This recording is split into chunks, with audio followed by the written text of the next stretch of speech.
Welcome to Conversation Changers. Today we're going to look further into the new world of artificial intelligence that so many of us are grappling with as this new technology becomes more embedded in our daily routines.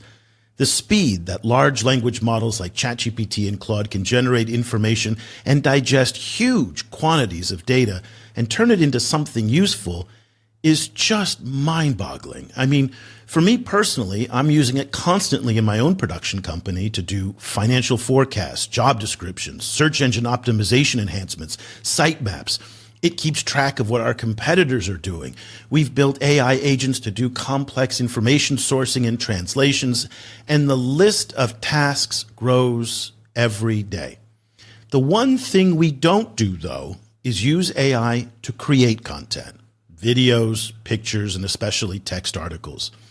Even though AI is getting very, very good, you can just tell most of the time when something's made by AI. The images are just off a bit. There's always a hint in the videos. There's a clue somewhere that just isn't right. And the AI writing style, all of us have seen it. It has a vibe to it. The M dashes and the positive upbeat. Again, it's changing, it's getting better, but where we are today, it's kind of meh. The problem is that more and more of the content that's out there, and you're probably seeing this in your own feeds every day when you're on Instagram and TikTok and Facebook, is made by AI. In fact, there was a news article published in Nairobi, Kenya the other day, where the editors actually forgot to take out the prompt and publish that in the article as well. And then, as we've mentioned on the show previous times, pity the poor teachers out there who are just being inundated with AI-boosted writing by their students. It's becoming increasingly pervasive in corporate communications and even governments who are using it to make policies and communicate with the public. Pretty much it's everywhere, and it's only going to spread even more.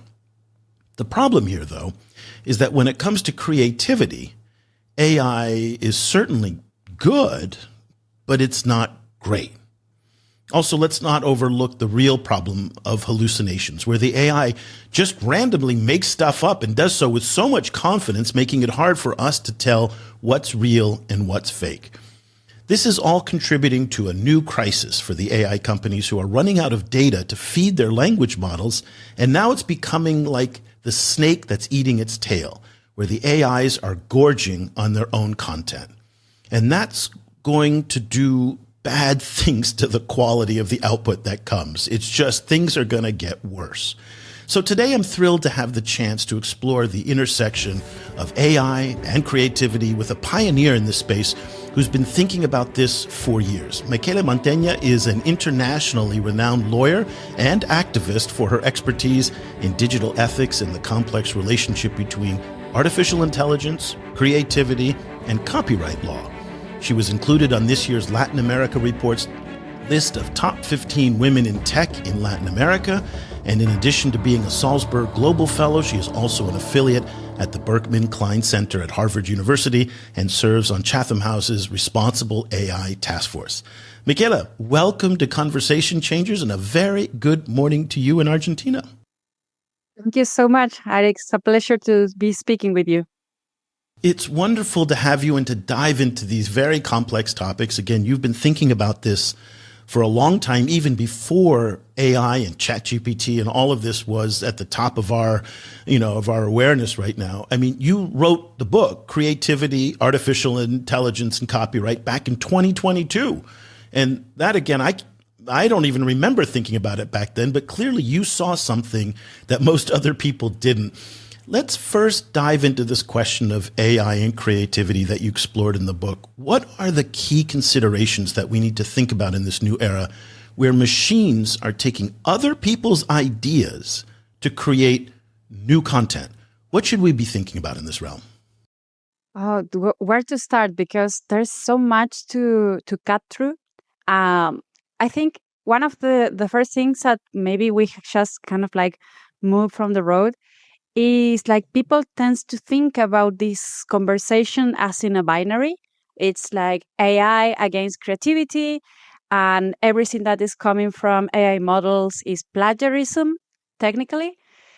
And so the conversation gets super polarized. And going back to your first statements and introduction, I have been in the space for 10 years, more than 10 years, like thinking about ethics. I started my work thinking about ethics coming from the world of internet governance, working also with video games.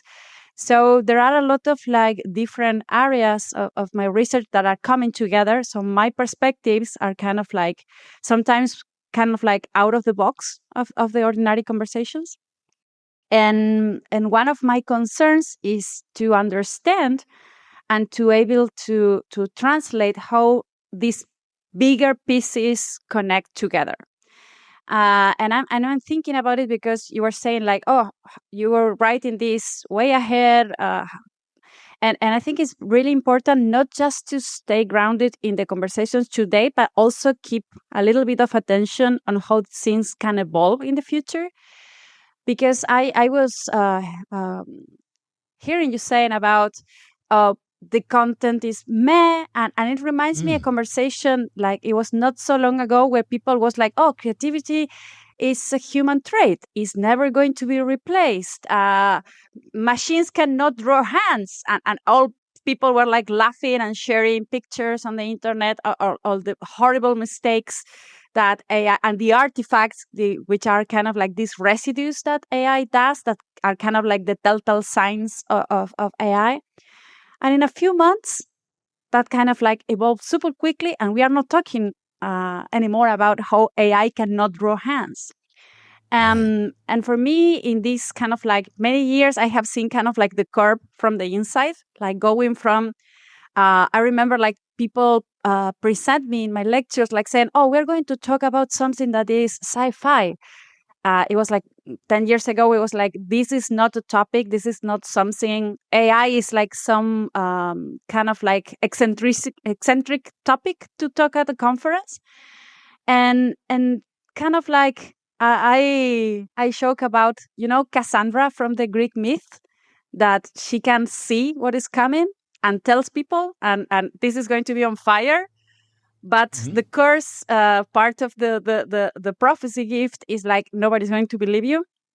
And I think this is something that collectively is happening to us, because if we see what's coming and also the urgency of the things that are happening now, we cannot believe, we cannot forecast, we cannot prevent what is coming. And this is connected with like what I was saying about like the big chunks of why we should be concerned. Because you were talking about creativity, and one of the frameworks I try to see, one of the lenses I try to see these topics is that AI, at least, AI as a field is something that is coming from decades ago, but it's also a commercial term. Like now we're using AI as an object to talk about different things that are under the AI hood. So we talk about machine learning, but we also... It's the AI. Yeah, it's a noun, it's the AI, it's the model. But the thing is, for me, it comes in three waves.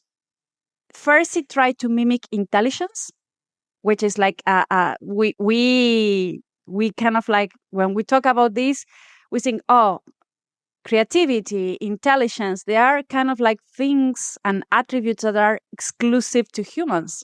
So a machine cannot be intelligent, or this is kind of like the conversation. A machine cannot be creative. And for me, the next frontier that is coming, and we can deep a little more, go a little more deeper into this later, it's empathy. So first it tried to mimic intelligence. We have this big problem now with creativity, and the next wave is trying to mimic empathy. So we are seeing agentic AI trying to become assistants, companions, therapists, and all the likes. But also everything comes back to something you were saying about like flattening our culture, because it kind of works, but it's not great. So it's creative for some things that we can solve, but it's not great. It kind of works as a companion, but it's not a companion. So all the time you see how these kind of like things intertwine. That's also why I want always to bring to the conversation that this is a technology, but this is also an industry, and there are big economic interests behind all this. How this technology is produced, who is benefiting from this technology, who is suffering the consequences from how this technology is deployed, and all these economical, societal, and geopolitical considerations that we have to bring into the conversation and not just isolate different chunks and try to solve, copyright versus AI and creativity Right. versus AI without looking into the bigger picture. Let me just pause you right there because you've given us so many different points to jump off into our discussion. Let's talk about the speed of the development. Like 2 or 3 years ago, and this is where I'm going to go back on my introduction a little bit. 2 or 3 years ago, no one would have ever thought that I could basically ask something to write me an 800-word paper on the history of Argentina in the 20th century, and it with citations and in the style of, XYZ University, making sure that everything is cited, and bam, 2 seconds later, I have my paper. So the speed of development that's happened is, again, eye-watering. I mean, just shocking. And so when you look in the future and where this is going, maybe we will move out of that meh kind of moment that we're in right now. And it will get so good that we can't tell the difference between an AI produced image and video, which we're really close to right now being that. And that the writing will get so good that we won't be able to tell if it was written by a human or an AI. Where does that leave us as a species? I mean, that's a big meta question, but it is kind of concerning if we are no longer the only origins of creativity on this planet. Oh wow, so many points to enter to that question. Sorry, it's a heavy question, but it's the one that I've been thinking about. Is where does this leave us as people? If I'm trying to organize. I'm trying to organize the ideas because there's so many ways to tackle this. First, start thinking about creativity and how we define creativity. Because we think about creativity, but again, if you try to unpack what creativity is, you start to see that, okay, there are different scholars, there are different types of creativity. Margaret Borden, which is one of the most renowned scholars, she kind of like comes with different concepts and different aspects of creativity. And for example, she says that it needs to be something new, something of value, and something surprising. That's one of her most well-known definitions. And in my research, when I started kind of like, I had to make a disclosure here. I had early access to OpenAI DALL-E 2. I was part of the external red team that tried to kind of like test the model for them as an external researcher. And so I kind of like was there in kind of like the initial moments. And I will talk, of course, about the things after the NDA that I still kept access to the model. And of course, you can, in that moment, you can tell that the images were AI, they were inconsistent, there were some things super interesting. And this is where I'm coming with the definition of this is creative, this is novel, this is of value, this is surprising.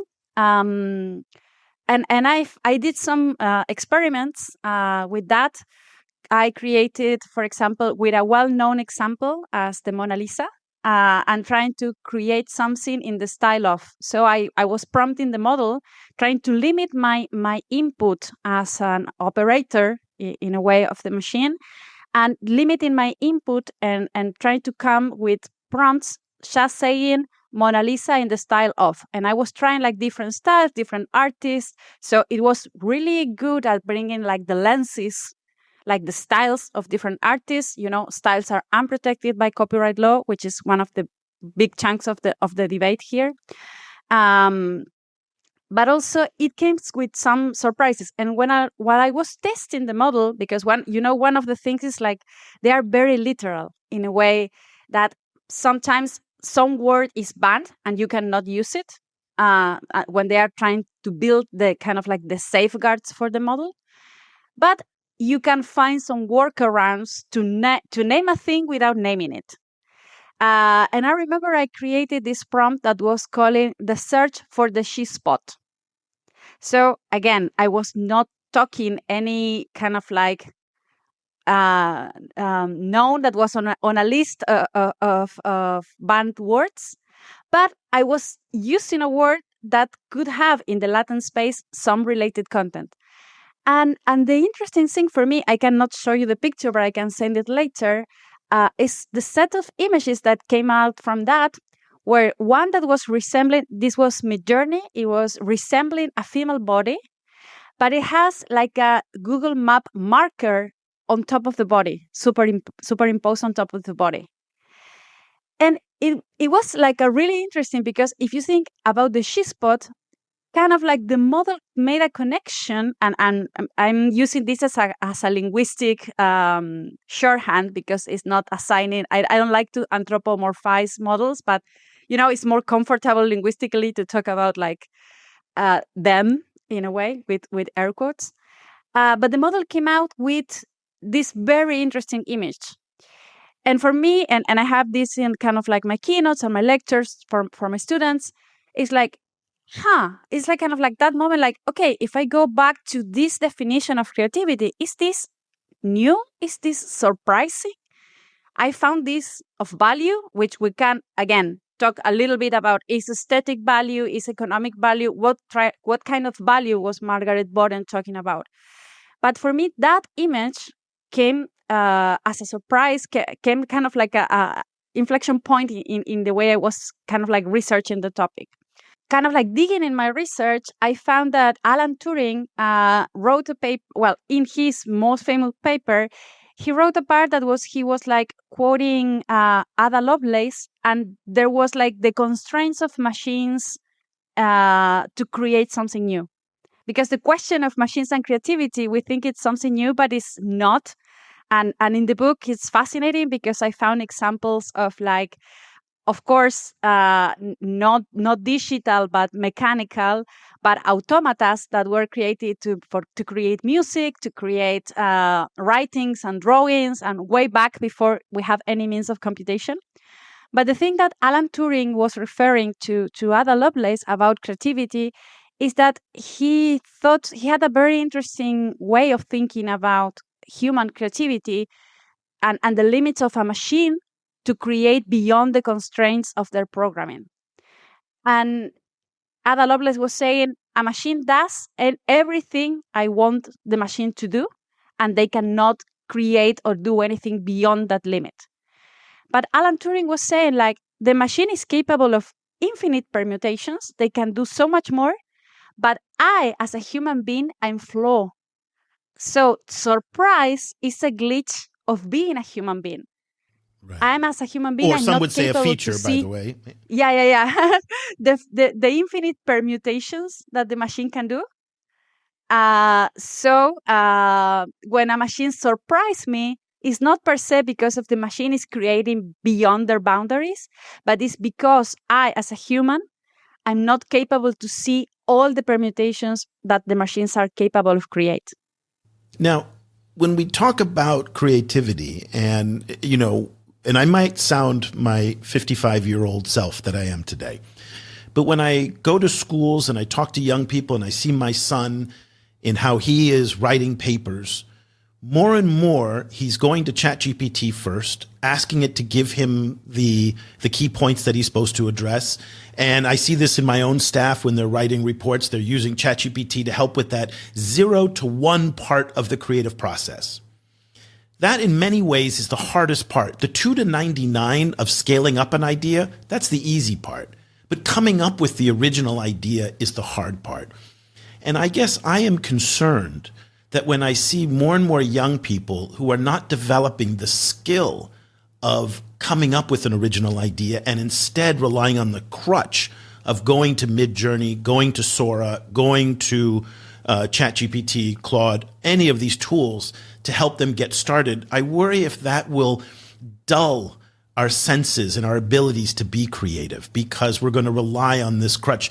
People have said that We don't our memories have gotten worse in recent years because Google is our memory. Now they're talking to us about our attention spans are getting shorter because we're all watching TikToks and Reels so much. And I find it's happening to me. It's harder and harder for me to sit and read a book. I just have that urgency to kind of do something else. And so if that's happened to our attentions and to our memories, won't it have the same impact on our creativity? Absolutely. So much things. And also it's interesting. There are so many counterpoints. My first book was on creativity, and my second book now is on techno intimacy. So I'm kind of like looking at this part of how the companions are changing the way that we create, that we interact with each other. And definitely there is initial evidence that what is called cognitive offloading, that means like we kind of like put our brain, a little parts of our brain into models, because it's like comfortable, easy, and we take kind of like the shortcut into our thinking, is changing the way that we think, is changing how we create our creative process in a way. And it's interesting because I'm thinking this through the lens of contradictions, because these machines are supposed to augment us. At least that's kind of like the marketing part of them, that they are supposed to make us smarter.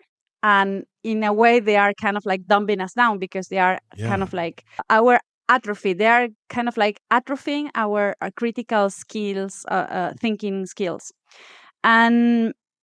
And this is kind of like one of the many contradictions. We can also tell about how they are trying to manufacture artificial care, like ChatGPT being super sycophantic and telling you are the best, all while there are real people feeding and working and suffering to kind of like sanitize this model. So in a way, it's like this artificial care is built upon human suffering. And this think about creativity is like, in a way, is flattening our society culturally. There is also things to say about how this content is produced in some countries, and the bias that are into these models, built into these models, are in a way exported to the countries that are consumers from these technologies. So a lot of our culture is not being represented to these models. That's why it's really important to have sovereignty. We have here in Latin America one experiment that's called Latam GPT. So it's a model that's trying to be built considering our regional particularities, our language. So there's like layers and layers and layers to this question. And I agree that one of the skills for the future is to continue to think critically and to be able to cut through the noise and through the AI slop. And it's also puzzling, because when you are talking about the flattening of the culture, and we can tell about the M dashes and the ChatGPT-esque vibe of some text, or this looks like AI slop coming from Midjourney.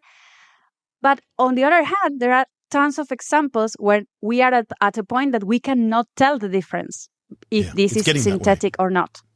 It's really getting that way. And for me, there is an interesting observation, like being on these spaces, like right from the beginning.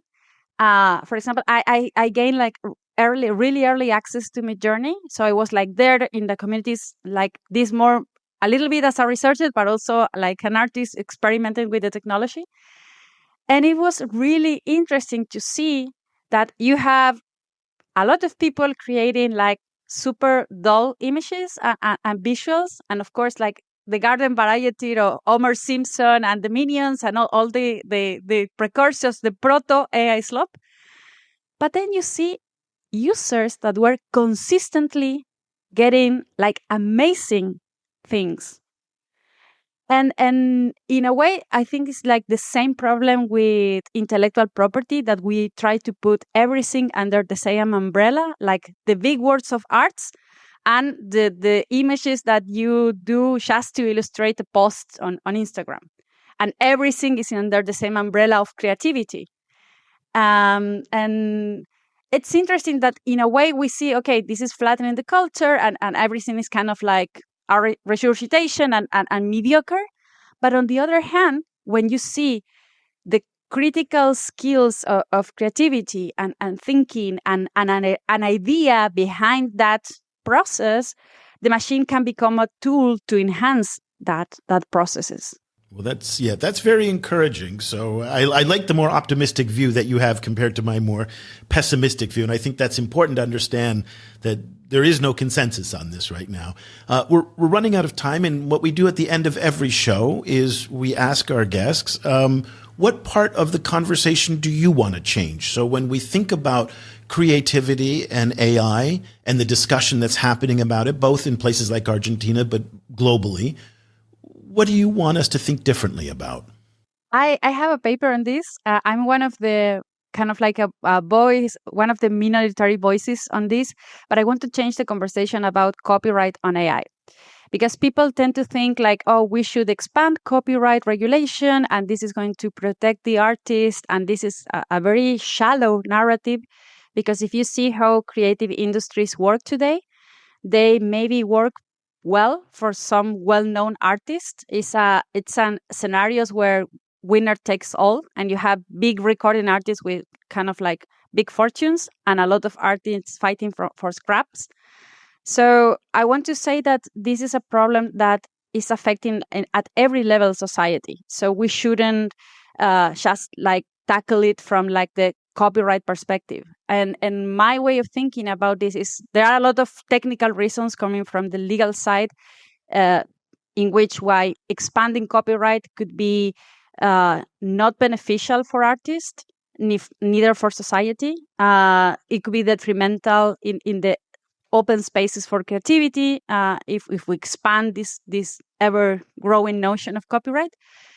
But also seeing that if we just, I don't know, expand and put like licensing on training data sets, this is not going to solve the problem of the people in countries like in the global majority of the world that are kind of like sanitizing the systems for $1 the hour, that they are looking at content, violent content, and they are doing like the hard work of that is also an intellectual labor. So you create this stratification of labor where some people are going to benefit from this and other people will continue to fight for the scraps. So for me, one of the things is like maybe these technologies can create abundance. And the problem is, I say to my students sometimes, the problem is not that AI is taking your job. The problem is that AI is taking your income. So for me, it's a problem about redistribution of wealth. It's a problem about how these systems are created into a capitalist economy. And the incentives for that on top create incentives for surveillance, for keep us hooked, as you were saying, that we are not capable of reading because our attention spans need to be connected with these devices. So there is like layers and layers of conversation. And if someone is going to take just one piece of this, I will be very happy if they read this essay on why copyright is not the answer to generative AI. Well, I am looking forward to reading it. And Micaela, I feel like we could keep going for another 4 hours. But unfortunately, we don't have that time. Micaela, thank you so much for giving us so much to think about. Micaela Mantegna is a lawyer and activist and the author of Creativity, Artificial Intelligence, and Copyright that's available in Spanish in both hard copy and ebook editions. She's also a Salzburg Global Fellow. And as you can see, one of the just most wonderful experts on a very complex topic and giving us a lot to think about. Micaela, thank you so much for joining us. Thank you so much, Eric. It must be a pleasure. And want to thank everybody else for joining us. On behalf of everybody at Salzburg Global around the world, thank you for taking some time to think about how we're changing the conversation. We'll be back again in 2 weeks with another episode of Conversation Changers. Until then, I'm Eric Olander. Thank you so much for listening and for watching. In an age of polarized voices and reinforced views, be part of changing the conversation. Follow us on social media and visit us at salzburgglobal.org.